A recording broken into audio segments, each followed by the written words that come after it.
round two. George Bush, Bill Clinton, Ross Perot. Tonight, questioned by the people.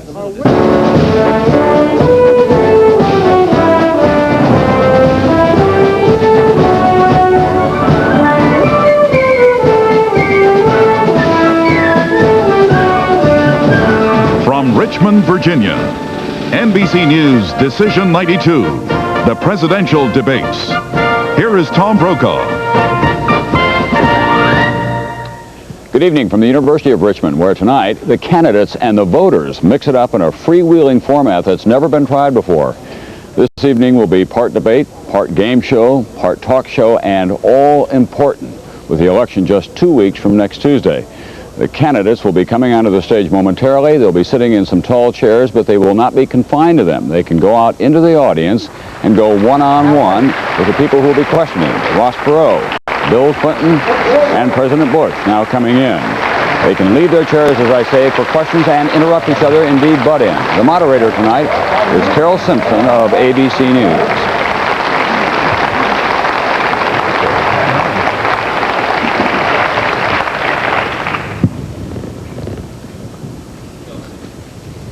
Good evening and welcome to the second of three presidential debates between the major candidates for President of the United States. The candidates are the Republican nominee, President George Bush, the Independent, Ross Perot, and Governor Bill Clinton, the Democratic nominee. My name is Carol Simpson, and I will be the moderator for tonight's 90-minute debate, which is coming to you from the campus of the University of Richmond in Richmond, Virginia. Now, tonight's program is unlike any other presidential debate in history. We're making history now, and it's pretty exciting. An independent polling firm has selected an audience of 209 uncommitted voters from this area.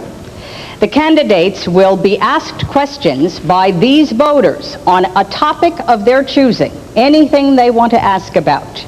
My job as moderator is to, take care of the questioning, ask questions myself if I think there needs to be continuity and balance, and sometimes I might ask the candidates to respond to what another candidate may have said. Now, the format has been agreed to by representatives of both the Republican and Democratic campaigns. And there is no subject matter that is restricted. Anything goes. We can ask anything. After the debate, the candidates will have an opportunity to make a closing statement.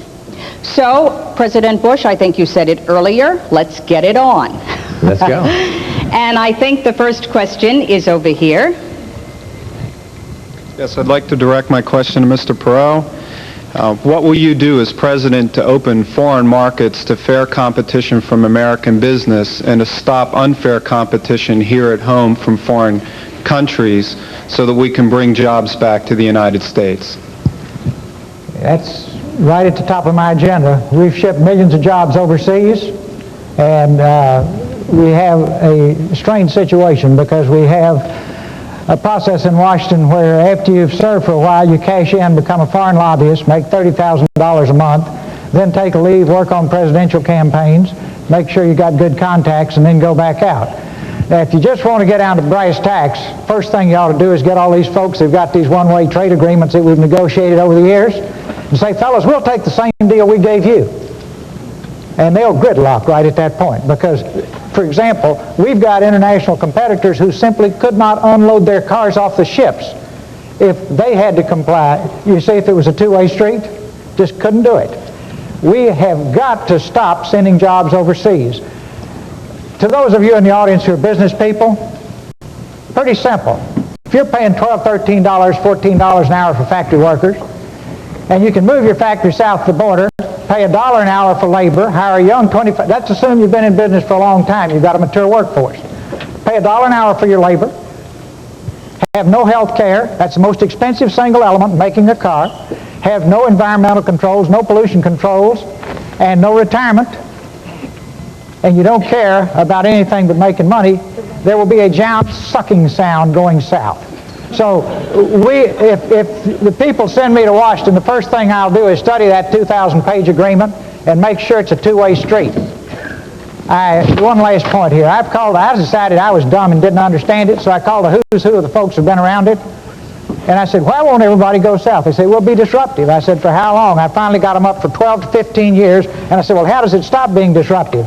And that is when their jobs come up from $1 an hour to $6 an hour and ours go down to $6 an hour, then it's leveled again. But in the meantime, you've wrecked the country with these kinds of deals. We've got to cut it out. Thank you, Mr. Perot. I see that the president has stood up, so he must have something to say about this. Carol, the thing that saved us in this global economic slowdown has been our exports.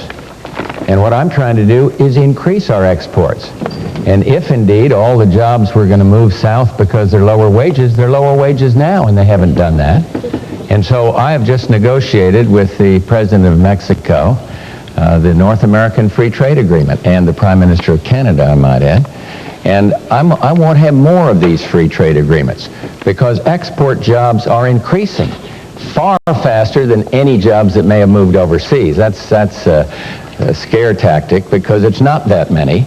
But anyone that's here, we want to have more jobs here. And the way to do that is to increase our exports. Some believe in protection. I don't. I believe in free and fair trade, and that's the thing that saved us. And so I will keep on as president trying to get a successful conclusion to the GATT round, the big Uruguay round of trade, which will really open up markets for our agriculture particularly. I want to continue to work after we get this NAFTA agreement ratified this coming year. I want to get one with Eastern Europe. I want to get one with Chile, and free and fair trade is the answer, not protection. And as I say, we've had tough economic times, and it's exports that have saved us, exports that have built. Governor Clinton. I'd like to answer the question because I've actually been a governor for 12 years, so I've known a lot of people who've lost their jobs because of jobs moving overseas, and I know a lot of people whose plants have been strengthened by increasing exports. The trick is to expand our export base and to expand trade on terms that are fair to us. It is true that our exports to Mexico, for example, have gone up and our trade deficit's gone down. It's also true that just today a record high trade deficit was announced with Japan. So what is the answer? Let me just mention three things very quickly. Number one, make sure that other countries are as open to our markets as our markets are to them. And if they're not, have measures on the books that don't take forever and a day to implement.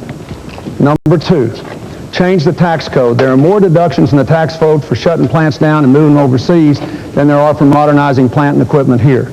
Our competitors don't do that. Emphasize and subsidize modernizing plant and equipment here, not moving plants overseas.